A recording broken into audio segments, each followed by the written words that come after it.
Sutomo lahir di Surabaya, Jawa Wetan, 3 Oktober 1820.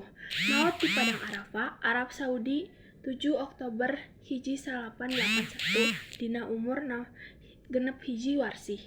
Leuwih di Pikawanoh kalayaan sapaan akrab kurahayat minangka Bung Tomo.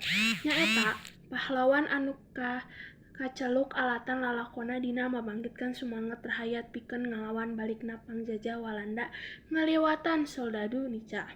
Anu lekasan jong perang 10 November 1845. Anu nepi ka kiwari dingingetan minangka Poe Pahlawan. Sutomo dilahirkan di Kampung Belauran di Puser Daya Surabaya. Bapana ngaranna Kartawan Cipto Wijojo, saurang kapala kaluarga ti kelas tengahan. Manehna kungsi digawe minangka pagawe pamarentahan, minangka staf pribadi di hiji pausahaan swasta, minangka asisten di kantor pajak pamarentah, sarta pagawe letik di perusahaan ekspor impor Walanda. Manehna ngaku miboga pertalian getih jeung sawatara pendamping di eukeut Pangeran Diponegoro anu dikebumikan di Malang.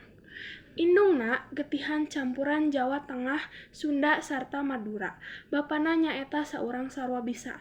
Manehna kungsi digawe minangka polisi di Kota Praja, sarta kungsi oge jadi anggota Sarekat Islam. Sameme manehna pindah ka Surabaya sarta jadi distributor logan pikeun pausahaan mesin kaput Singer.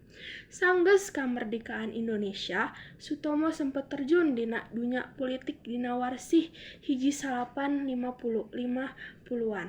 Tapi manehna henteu ngarasa bagja sarta satresna ngiles di panggung politik.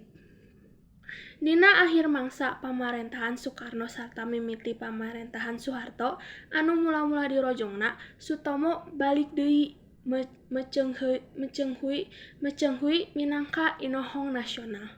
Padahal sagala rupa kalungkuhan kanagaraan penting kungsi disandang Bung Tomo. Manehna kungsi nyekel kalungguhan Menteri Nagara Urusan Urut, pajuang nyekel pakarang veteran sekaligus Menteri Sosial AD internim dina 1855 nepi 1856 di era Kabinet Perdana Menteri Burhanuddin Harahap. Bung Tomo oge kacatet minangka anggota DPR dina 1856 nepi 1858 anu ngawakilan Partai Rakyat Indonesia. Tapi dina mimiti 1870-an manehna balik beda pamadengan jeung pamarentahan Orde Anyar. Manehna nyarita kalayan teas ka program-program Soeharto ku kituna dina 11 April 1978. Manehna ditahan ku pamarentah Indonesia anu kasampak salempang baris kritik-kritiknya anu teras. Anyar sataun saterusna manehna dilepaskeun ku Soeharto. Sanajan sumangetna henteu ancur di jero penjara, Sutomo kasampak henteu deui berminat pikeun bersikap vokal. Manehna masih tetep berminat ka masalah-masalah politik, tapi manehna henteu kungsi mengangkat-angkat talakona di jero sajarah perjuangan bangsa Indonesia. Manehna pohara deukeut jeung kulawarga sarta barudakna.